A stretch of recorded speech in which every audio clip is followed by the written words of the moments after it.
Hi guys, we're still reading Stick Dog Wants a Hot Dog. We just finished chapter 2 where Stick Dog's stomach was rumbling, which means he was hungry. So now we're on chapter 3, and chapter 3 is called What is a Frankfurter? What is a Frankfurter? Does anybody know? Let's read and maybe we'll find out. They heard a single small bell. Karen asked, "What's that jingling sound?"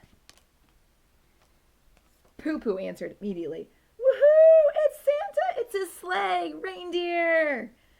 Woohoo! Jingling bells! Doggy treats for everybody! Woohoo!" Poo Poo? Said Stick Dog.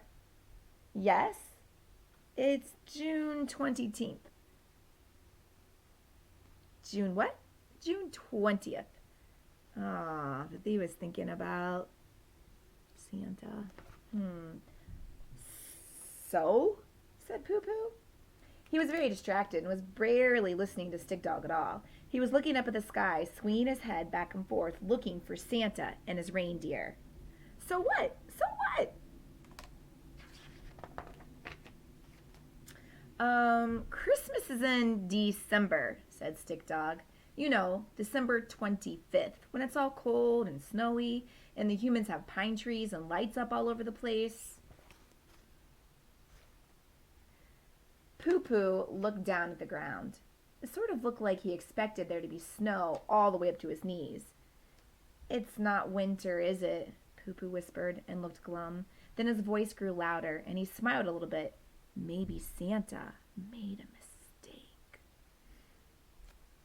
Does Santa ever make mistakes? Stick Dog asked in the kind of way like everybody already knew the answer because it was so obvious. "No," said Poo Poo. Then he whispered, "He never does." While Poo Poo was hanging his head, the other dogs took turns guessing what it could be. "Ooh," Karen said, "I think I know what that sound is." "What is it?" Stick Dog asked. "It's a giant flying cuckoo clock. Some of those things jingle. Maybe the little bird that pops out of the door and rings the bell when the hour changes is taking over the clock, and maybe it's flying somewhere above us, jingling his little bell whenever it wants, even if the long hand isn't straight up, meaning it's whatever o'clock. Maybe it's cuckoo clock revolution." Stick Dog looked at Karen. Then he looked at her some more. "I must tell you, Karen," Stick Dog began, "I'm very impressed that you know how to tell time." "Oh, sure. It comes to me naturally," said Karen, puffing out her little dachshund chest. "I know all the o'clocks. 2 o'clock, 7 o'clock, 3 o'clock, tomato o'clock. All of them." "I see," Stick Dog said very slowly. He then waited a few seconds and added, "I really like your idea about the cuckoo clock revolution and everything. It might be absolutely right. In fact, it probably is, but I was just wondering, are those birds inside cuckoo clocks actually alive?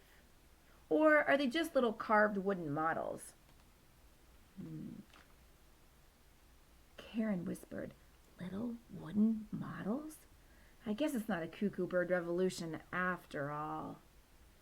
"But it was a good guess," encouraged Stick Dog. Yes, it was," Karen, feeling even better, said already. Now, Stripes and, let me find them, Mutt had their own ideas about that little jingling sound.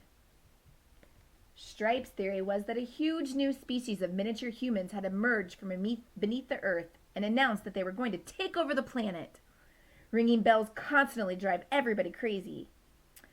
Mutt's theory was different. He thought there might be a human riding a bike and ringing the bell on the handlebar. "Those are two very different theories," said Stick Dog. "Why don't we go look?" "Should we bring weapons?" asked Stripes. "Why?" asked Stick Dog, cocking his head. "Because," Stripes said, and then sighed as if it was the most ridiculous question she had ever heard in her entire life. What if the new miniature bell ringing humans are just over the hilltop? Check them out. What if they're ready to charge at us with all their bell ringing strength and ferocity? Don't you think we should have weapons just in case? Stick Dog considered this question for a moment and then said, "Yes, Stripes, I think that's a great idea. We should be prepared to meet and fight this new race of miniature bell-ringing humans without question." "Exactly!" exclaimed Stripes. "Unfortunately," said Stick Dog, "we don't have any weapons. Never have." "Oh, darn it," said Stripes. "But if we did, we would most certainly put them to use," said Stick Dog. "Come on, let's go check it out." Then the 5 dogs, all 5 of them, ran from the creek and up to the hill to investigate the jingling sound. They peered over the top of the hill and down the other side. There they discovered the source of all of that jingling bell. What was it? It wasn't Santa Claus. It wasn't a bicycle. It wasn't a cuckoo clock revolution. And it wasn't, believe it or not, a bunch of miniature humans emerging from underground to ring their bells and drive everybody crazy. It was Peter. Now, Stick Dog didn't know for sure that the man's name was Peter, but the side of his cart said Peter's Frankfurters. So he just assumed that the man pushing the cart was named Peter. The cart was white with printing on the side. There was an umbrella over the top of it, and it had 4 big wheels. Peter was pushing it and ringing an attached bell.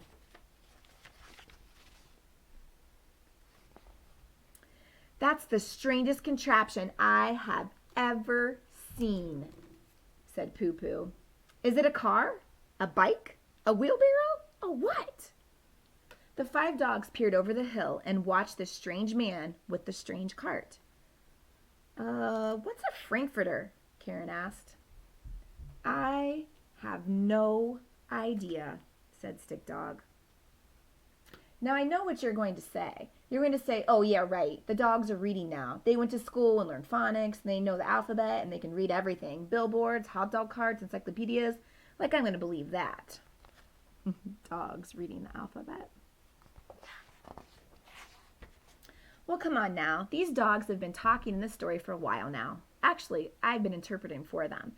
If you want to get picky. So if they can talk, they might as well be able to read. And I don't mean to be rude here, but you did agree not to bug me about every tiny little detail. Remember? Who knows? Maybe in the next Stick Dog adventure, they'll all be in college studying to be engineers, teachers, and botanists.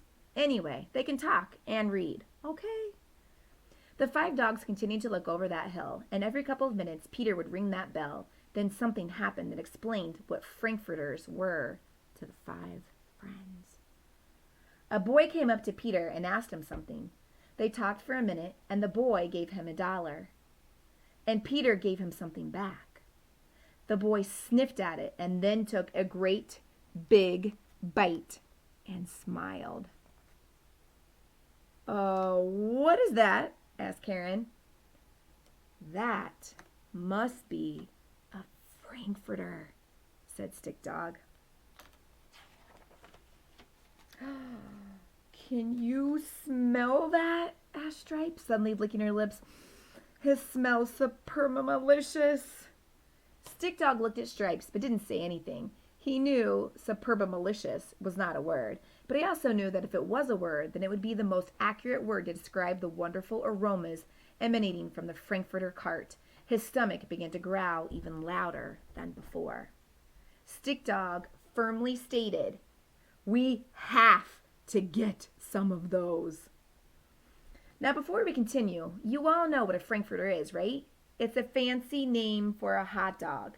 I'm calling them Frankfurters in this story because using hot dog could get a little confusing, or at least a little too repetitive.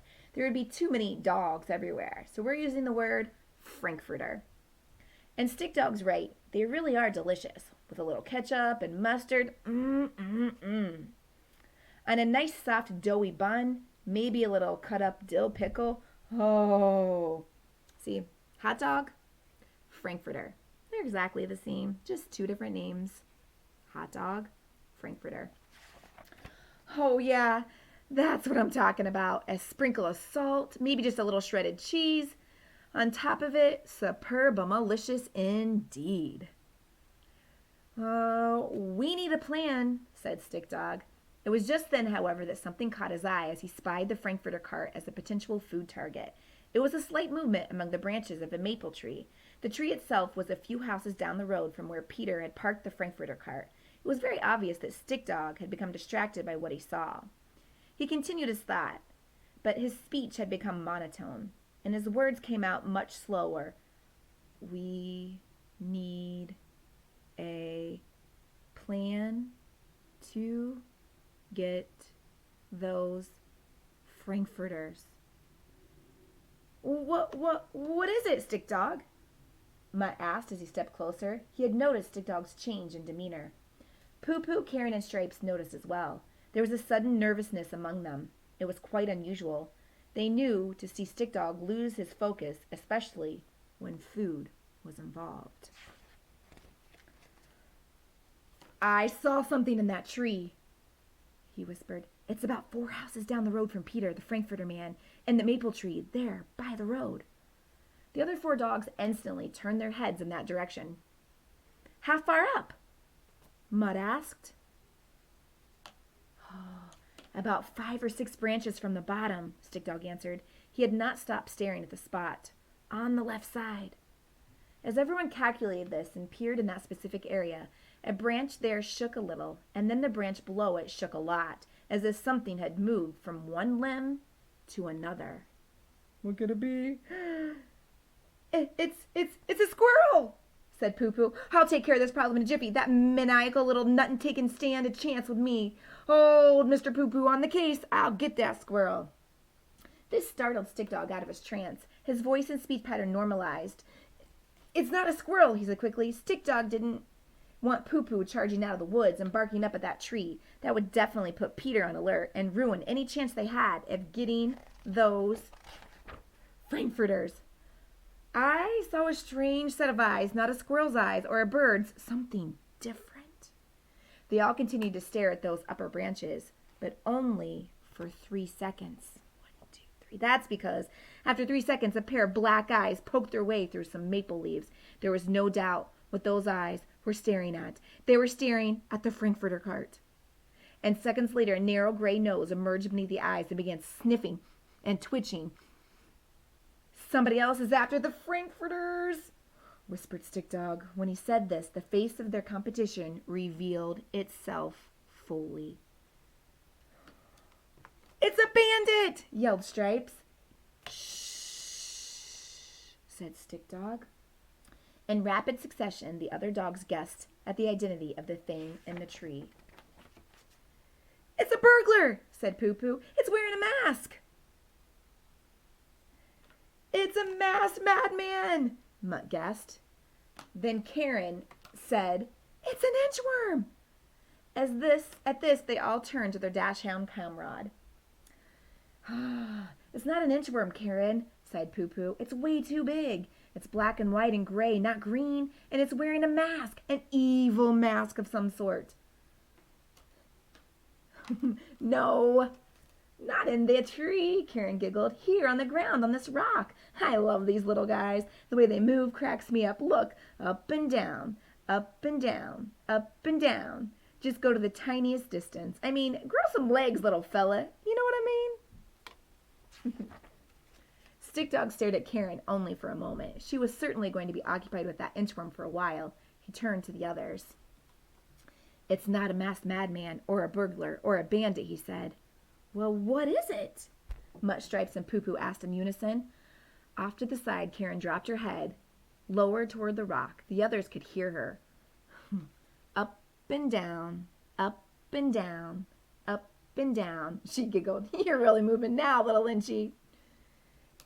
It's a raccoon, Stick Dog answered, and it has its eyes on those Frankfurters just like we do. Poo Poo was surprised. I thought raccoons only came out at night.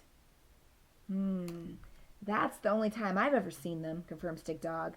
This one's different. I guess it must really be hungry. Why, that little scavenger! Poo Poo exclaimed. He was now more aghast than surprised. Just imagine what it's up to, looking for food wherever he can find it, stealing it, eating it. What kind of nasty little beast would act like that? Stick Dog didn't answer, but he did smile a bit to himself. I have a right to a mind to warn the Frankfurter man about this ring-tailed menace, Poo Poo continued. There was little doubt that Poo Poo was greatly offended by the raccoon's interest in the Frankfurters.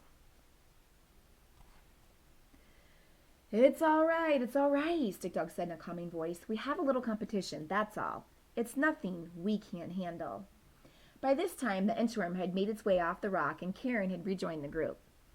We need a plan to get those Frankfurters, Stick Dog said again. Thankfully, his 4 friends had 4 fantastic plans. All right, that's the end of chapter 3. The next chapter is chapter 4. Stick Dog cannot fly a helicopter. What? All right, so think about that chapter and all the fun they had. And then think about the next chapter. Stick Dog cannot fly a helicopter. But I want to ask you guys, are you ever afraid of raccoons, or do you see them in your yard? I mean, we see them all the time in our yard. And my husband's very afraid. Mr. Jordan is afraid of raccoons because they like to eat anything and trash. All right, guys. Thanks so much for listening.